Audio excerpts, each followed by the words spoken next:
liked me, that's cool. The collective sigh of relief was amazing after it was revealed, you know, the big plot point reveal.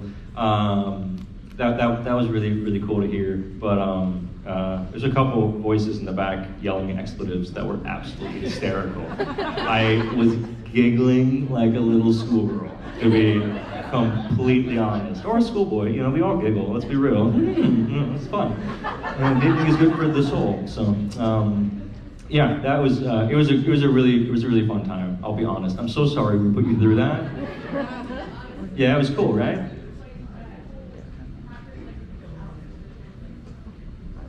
Yeah, it was astonishing. And trust me, reading the script, it was kind of like, oh damn.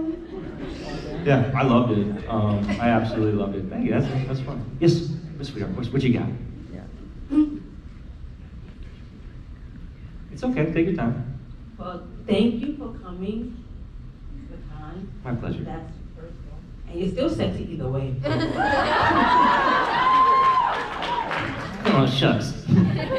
The one question I have for you is that everybody studies acting every different way.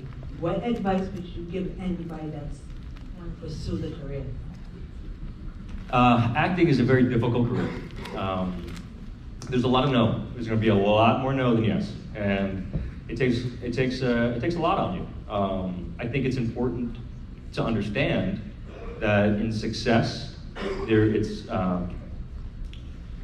it's really about you, you know, and that's hard. It's about you are unique.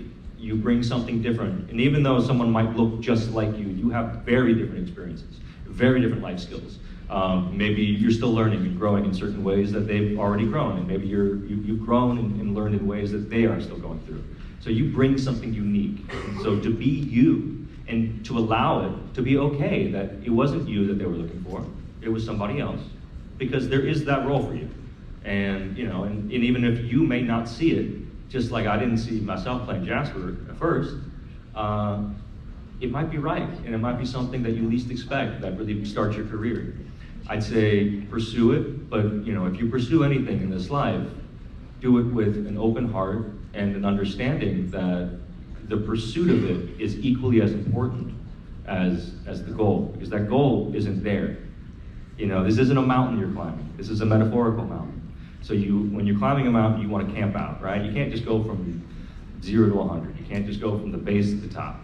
You have to find those moments, those peaks, and those quiet moments to be with yourself and to look at how far you've come and how far you still have yet to go, and to understand that the journey is the destination. Okay? And it's really hard. It's really hard when you keep hearing no and you keep hearing no. It's very difficult, but that's what it takes. You know? So I wish I had like more positive news, but it's really fun. I love it. But it's kind of like, you know, you take every single job the way. Like it doesn't matter if it's a small independent film or a short film. Just you get to do your craft. It's amazing. I love it.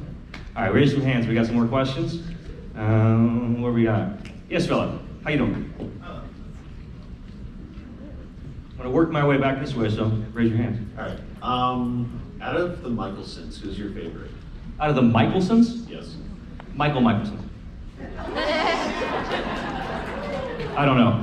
I'm so sorry. I don't know the Michelsons. Who do you like?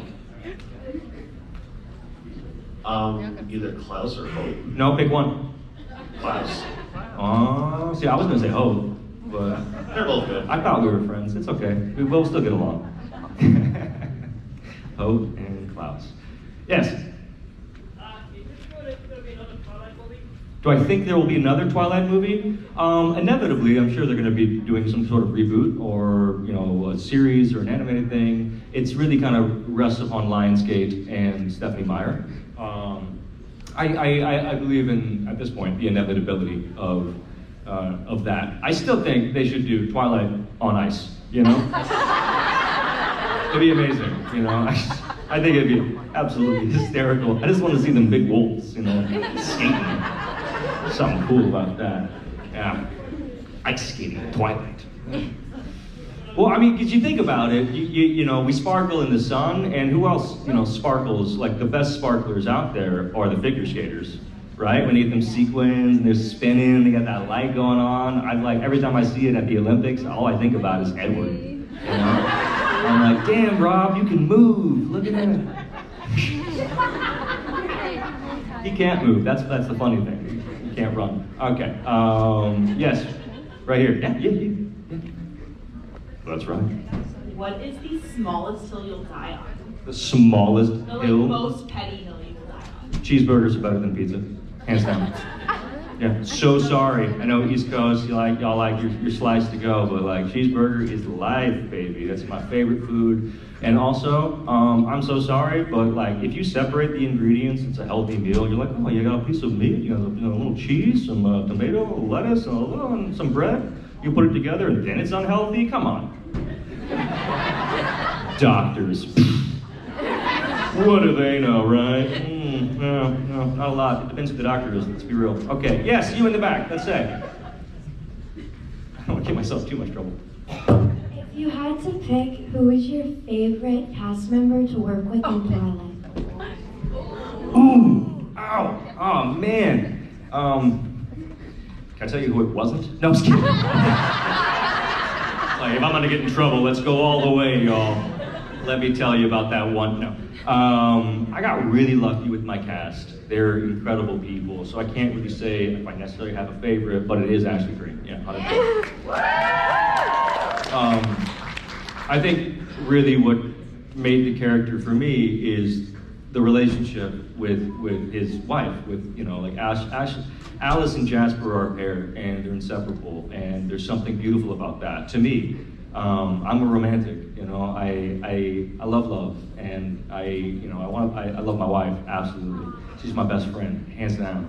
And so Alice and Jasper's relationship and the way that they support each other, and she takes care of him because, you know, like it's something we need. We need to find the yin or yang. We need to find somebody that can look at us in our worst times and still love us. And we have to accept that we are worth loving. And that's hard, right? And I think it's really cool when you find someone like that. And Ashley, as an actress, is just absolutely giving and wonderful and sweet. And so, yeah, she was always there for me, and off screen as well as on screen, just to be very supportive. And yeah, so I got massive love for her. She's my girl. Alrighty, yes, right here. Then I'm gonna go back to you, okay, in the back, so you know. I was a big fan of the Twilight soundtracks over the course of all the movies, and seeing as you seem to be a big music lover, what would be your top 5 albums that you, like, if there was a fire and Top you could take 5 albums? Like 5 vinyls. That's it? Oh man, I'd take 5 albums. What if I forgot the record player? That would suck. Well, no. I'll take my little iPod shuffle. Let's go back in time, y'all. But then I forget a battery. Top 5. Let me just give you a couple. The 2 albums that really changed my life was Beastie Boys' "License to Ill." That record, I was a little kid in West Texas, right? Everybody was listening to country music and Western and, you know, praise and worship. And so when that album came my way through my punk friends, I was just like, this is wow. I love it, you know. I still know all the words to Paul Revere. Ben had a little horse named Paul Revere. Oh yeah, you know. Sorry, anyway, my musician friends back there. Tom Waits' Mule Variations. That is the second album that absolutely made me want to become a songwriter. It's stunning. It's beautiful. It's melancholy. It's terrifying. It's everything in one record. I don't know. Have you ever heard of Tom Waits? Tom Waits' Mule Variations. It's incredible. If you don't like it, I'm sorry. You'll grow up. You'll like it eventually. I'm kidding. And then lastly, I'll give you one more. It was, honestly, I can fill up the rest of them with Paul Simon. Paul Simon, as a songwriter, was my guru. Just the way he could take melodies and his lyrics, and they just speak to my heart and my soul. Yeah, man, Paul Simon was my guru. Are you more of a lyricist then, or?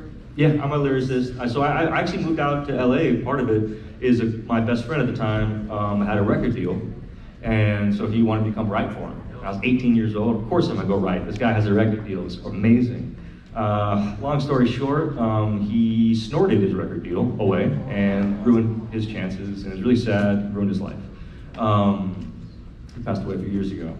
It's pretty sad, but And I came out as a lyricist. I wrote for him, and I love lyrics, and I love writing songs, and I love musicians and just the rock and roll. So let's do it. I'm gonna take one more question, and then these guys are gonna play me off. So one more question. I said in the back. I was gonna get one of you girls. Yes, right here. You're waving it. Just yell it out. We only got like 5 seconds. I hear the feedback. Let's do it. What was it like filming the baseball scene? It was wet. And literally, Peter kept saying, I don't think this movie's gonna work, guys. He's like, who's gonna wanna watch this? What is this scene? It was the one scene in Twilight that surprised us the most that people enjoyed it, to be completely honest. It was really cool. And that's due also to the music. We got Muse in there, right? And then also Catherine Hardwicke's unique frenetic style of filmmaking, the bat spin that I did. I was bored and waiting for my shot. She saw me doing that. She said, hey, do that again, freak. Let's do it. And came and ran over to me, and we did that. So that was a lot of fun. And you know what else is a lot of fun? This. Y'all, thank you, Whippany, New Jersey. You guys are absolutely stunning. Thank you so much. Jersey, make some noise, Jackson Rathbone!